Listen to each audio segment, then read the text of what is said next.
2 Chronicles 30.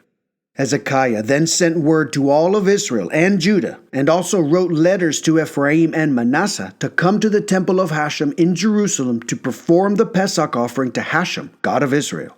For the king and his officers and all the congregation had conferred and decided to perform the Pesach offering in the second month, for they had not been able to perform it at its proper time. For the Kohanim had not yet sanctified themselves in sufficient numbers, and the people had not been gathered to Jerusalem by then. The matter was deemed proper by the king and all of the congregation. They established the matter to make an announcement throughout all of Israel, from Beersheba to Dan, to come and perform the Pesach offering unto Hashem, God of Israel, in Jerusalem, because for a long time they had not done in accordance with what was written. The runners went throughout all of Israel and Judah with the letters from the hand of the king and his leaders, and by order of the king, saying, Return to Hashem, the God of Abraham, Isaac, and Israel, and he will return to the remnant of you that still remains from the hands of the king of Assyria. Do not be like your fathers and brothers who betrayed Hashem, the God of their forefathers, so that he made them into a desolation, as you see. Do not stiffen your necks now, as your fathers did. Reach out to Hashem and come to his sanctuary, which he has sanctified forever, and worship Hashem, your God, so that his burning wrath may turn away from you. For when you return to Hashem, your brothers and sons will be regarded with mercy by their captors, and will be allowed to return to this land. For Hashem, your God, is gracious and merciful, and he will not turn his face away from you if you return to him. The runners passed from city to city in the land of Ephraim and Manasseh, up to Zebulun, but the people laughed at them and mocked them. However, some people from Asher, Manasseh, and Zebulun humbled themselves and came to Jerusalem. Also in Judah, the hand of God was upon them, instilling them all with a united heart to follow the commandment of the king and the leaders regarding the word of Hashem. So a great crowd assembled in Jerusalem to observe the festival of Matzos in the second month, a very large congregation. They got up and removed the altars that were in Jerusalem. They also removed all the incense altars and threw them into the Kidron ravine. They slaughtered the Pesach offering on the 14th of the second month, and the Kohanim and Levites felt humiliated and sanctified themselves and brought burnt offerings to the temple of Hashem. They stood at their ordained positions in accordance with the Torah of Moses, the man of God. The Kohanim threw the blood on the altar, taking it from the hands of the Levites. For there were many in the congregation who had not sanctified themselves, and the Levites took charge of slaughtering the Pesach offering for anyone who was not pure. For many of the people, many from Ephraim, Manasseh, Issachar, and Zebulun, had not purified themselves, and they ate the Pesach offering not in accordance with that which is written. But Hezekiah prayed for them, saying, May the benevolent Hashem grant atonement for whatever set his heart to seek out God, Hashem, the God of his forefathers, though without the purity required for the sacred. Hashem listened to Hezekiah and absolved the people. The children of Israel who were present in Jerusalem observed the festival of Matzos for 7 days with great joy, with the Levites and the Kohanim singing praises to Hashem each day, playing their instruments with great fervor before Hashem. Hezekiah spoke words of encouragement to all the Levites who taught the good knowledge of Hashem. They ate the festival offerings for 7 days, brought peace offerings, and confessed to Hashem, God of their fathers. The entire congregation conferred and decided to celebrate another 7 days, so they made 7 days of celebration. For Hezekiah, king of Judah, donated to the congregation 1,000 bulls and 7,000 sheep, and the leaders donated to the congregation 1,000 bulls and 10,000 sheep, and a great number of Kohanim sanctified themselves. The entire congregation of Judah rejoiced, along with the Kohanim and the Levites, and all the congregation who had come from Israel, and the proselytes who had come from the land of Israel, and those who lived in Judah. There was great joy in Jerusalem, for such a thing had not taken place in Jerusalem since the days of Solomon, son of David, king of Israel. The Kohanim and the Levites got up and blessed the people, and he hearkened to their voice, and their prayers reached his holy abode in heaven. 2 Chronicles 31. When all this was finished, all the people of Israel who were present went out to the cities of Judah and smashed the pillars, cut down the Asherah trees, and dismantled the high places and the altars from out of all of Judah, Benjamin, Ephraim, and Manasseh, until they were completely eradicated. Then all the children of Israel returned, each man to his property, to their cities. Hezekiah stationed the groupings of the Kohanim and the Levites according to their divisions, each one according to its job, for the Kohanim and the Levites, for the burnt offerings and peace offerings, and to minister and to give thanks and praises, and stand guard at the gates of the camps of Hashem. A grant from the king, from his own possessions, paid for the burnt offerings, for the burnt offerings of the morning and the afternoon, and the burnt offerings of the Sabbaths, new moons, and festivals, as written in the Torah of Hashem. He told the people, the inhabitants of Jerusalem, to give the portion of the Kohanim and the Levites, so that they could strengthen themselves in the Torah of Hashem. As this observance became widespread, the children of Israel brought an abundance of the first portions of grain, wine, oil, date honey, and all the produce of the field. They also brought tithes of everything in abundance. As for the children of Israel and Judah who lived in the cities of Judah, they also brought tithes of cattle and sheep, as well as tithes of consecrated things that had been consecrated to Hashem, their God. Everything was piled into heaps. In the 3rd month, they began to lay foundations for the heaps, and in the 7th month they were finished. When Hezekiah and the leaders came and saw the heaps, they blessed Hashem and his people Israel. Hezekiah questioned the Kohanim and the Levites about the heaps. Azariah, the chief Kohen of the house of Zadok, said to him, "Since they began to bring the terumah offering to the temple of Hashem, there has been enough to eat and be satisfied and still leave over a great deal. For Hashem has blessed his people. What is left over is this great amount." Hezekiah then gave the command to prepare chambers in the temple of Hashem, and they were prepared. They brought the terumah offerings, the tithes, and the consecrated items faithfully. The supervisor who was over them was Cononiah the Levite, with his kinsman Shimei, second in command, Jehiel, Asasiah, Nahath, Asahel, Jeremoth, Josabad, Eliel, Ismashiah, Mahath, and Benaiah were officials under Cononiah and his kinsman Shimei, by the command of King Hezekiah and Azariah, the director of the temple of God. Kor, son of Imnah the Levite, the gatekeeper at the east, was in charge of the donations to God, to distribute the terumah offerings of Hashem and the most holy sacrificial portions. With him faithfully were Eden, Minyamin, Jeshua, Shemaiah, Amariah, and Shechaniah, in the cities of the Kohanim, to distribute to their kinsmen according to their divisions, large and small alike. This was besides those males from the age of 3 years and up who gave their lineage, all those who came to the temple of Hashem for its daily functions, to do their service in their shifts according to their divisions, when the Kohanim gave their lineage according to their fathers' families, as well as the Levites from the age of 20 years and up, in their shifts according to their divisions, as this entire congregation came with their young children, wives, sons, and daughters to give their lineage, for they were trustworthy to keep the consecrated items holy. The men who were mentioned by name gave portions to the sons of Aaron the Kohanim, to all the males among the Kohanim, as well as to all the Levites who gave their lineage, also in the fields of the open spaces around their cities, in each city. Hezekiah had this done in all of Judah. He did what was good and proper and truthful before Hashem his God. With all of his deeds that he undertook in the service of the temple of God, in the Torah and the commandments, to seek out God, he acted with all his heart, and he succeeded. 2 Chronicles 32. After these events and show of faith, Sennacherib, king of Assyria, came.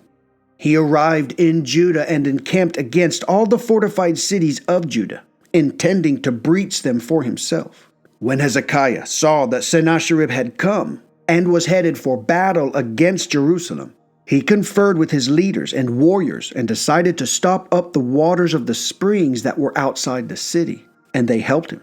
A great crowd assembled and stopped all the wells and the brook that flowed in the midst of the land, saying, "Why should the kings of Assyria come and find ample water?"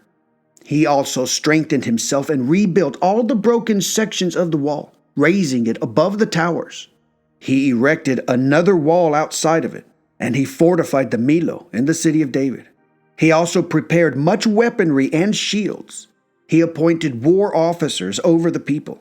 He gathered them to himself to the plaza at the city gate, and he spoke encouragingly to them, saying, "Be strong and courageous. Do not be afraid and do not be dismayed in the face of the king of Assyria and in the face of the entire multitude that is with him. For we have more with us than he has with him.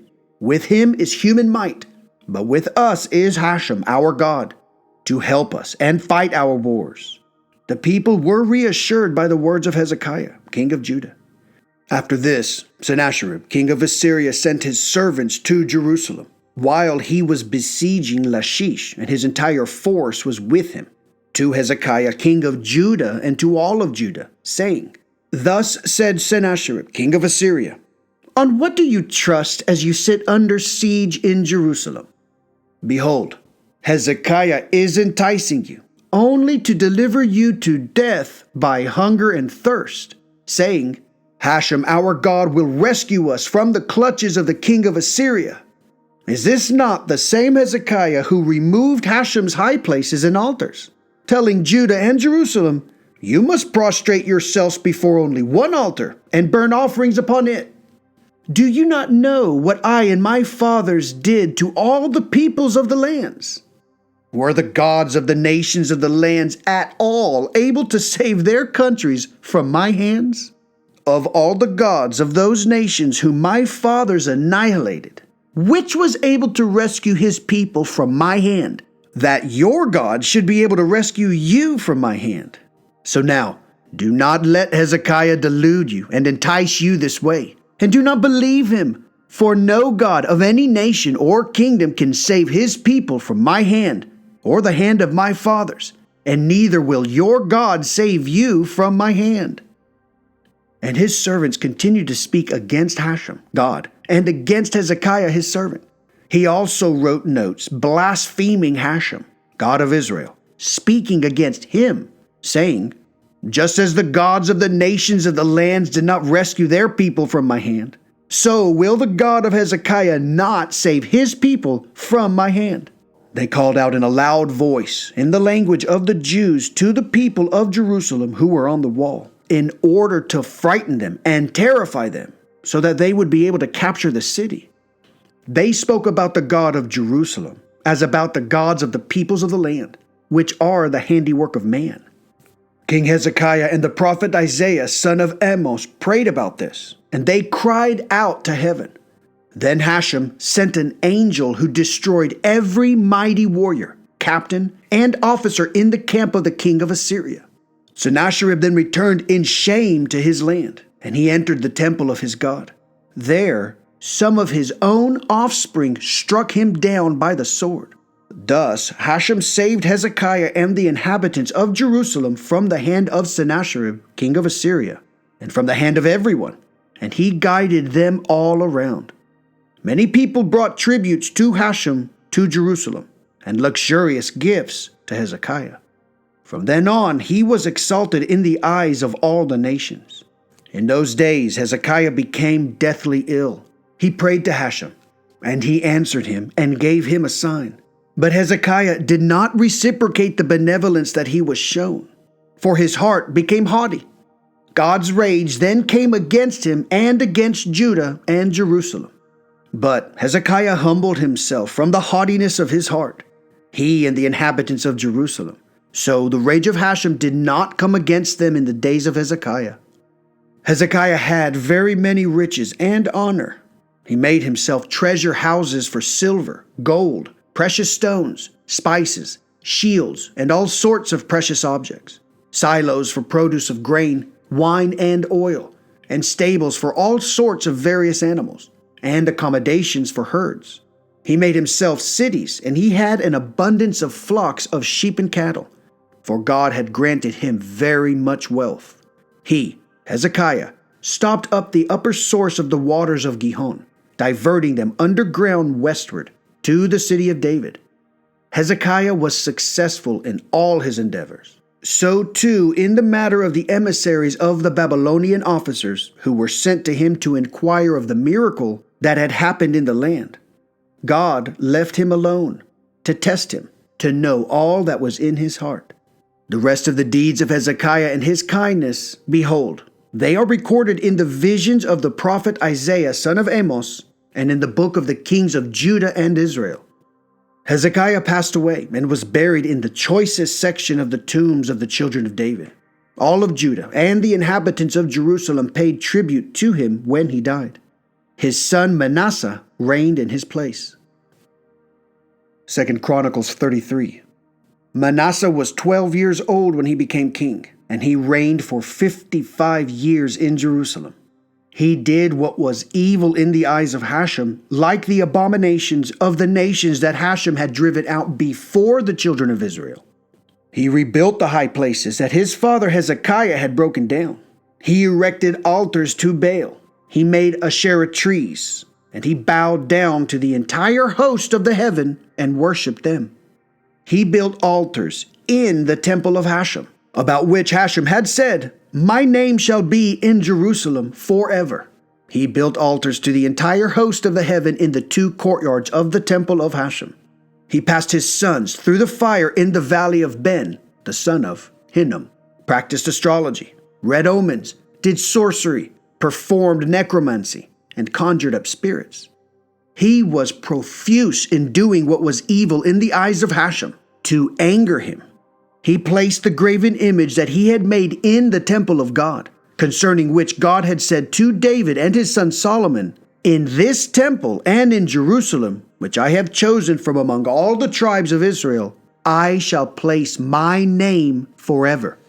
And I shall no longer remove Israel's feet from on the land that I have established for your forefathers, provided they are careful to act according to all that I have commanded them, all the Torah, statutes, and ordinances through Moses." But Manasseh led Judah and the inhabitants of Jerusalem astray to do more evil than the nations that Hashem had destroyed from before the children of Israel. Hashem spoke to Manasseh and his people, but they did not listen. So Hashem brought against them the officers of the king of Assyria's army, and they captured Manasseh with hunting hooks, bound him in chains, and led him off to Babylonia. But in his distress he beseeched Hashem, his God, and he humbled himself greatly before the God of his fathers. He prayed to him, and he was entreated by him and heard his supplication. And he returned him to Jerusalem, to his kingship. Then Manasseh realized that Hashem is God. After this, he built an outer wall for the city of David, to the west of the Gihon brook, in the valley approaching the fish gate, and going around to the Ophel. And he raised it to a great height. He also placed army officers in all the fortified cities of Judah. He removed the strange gods and the image from the temple of Hashem, and all the altars that he had built on the mountain of the temple of Hashem in Jerusalem, discarding them outside the city. He rebuilt the altar of Hashem and slaughtered peace offerings and thanksgiving offerings on it. And he told Judah to worship Hashem, the God of Israel. However, the people still brought offerings at the high places, albeit to Hashem their God. The rest of the deeds of Manasseh, his prayer to his God, and the words of the seers who spoke to him in the name of Hashem, God of Israel, behold, they are recorded in the Chronicles of the kings of Israel. And his prayer, and that Hashem was entreated by him, and all his sin and treachery, and the places in which he built high places, and erected Asherah trees and idols before he was humbled. Behold, they are recorded in the words of the seers. Manasseh lay with his forefathers, and he was buried at his palace. His son Amon reigned in his place. Amon was 22 years old when he became king, and he reigned for 2 years in Jerusalem. He did what was evil in the eyes of Hashem, as his father had done, and he sacrificed to all the idols that his father Manasseh had made, and he worshipped them. He did not humble himself before Hashem, as his father Manasseh had humbled himself, for he, Amon, incurred much guilt. His servants conspired against him and killed him in his palace. The people of the land struck down all the conspirators against King Amon. The people of the land crowned Josiah his son in his place.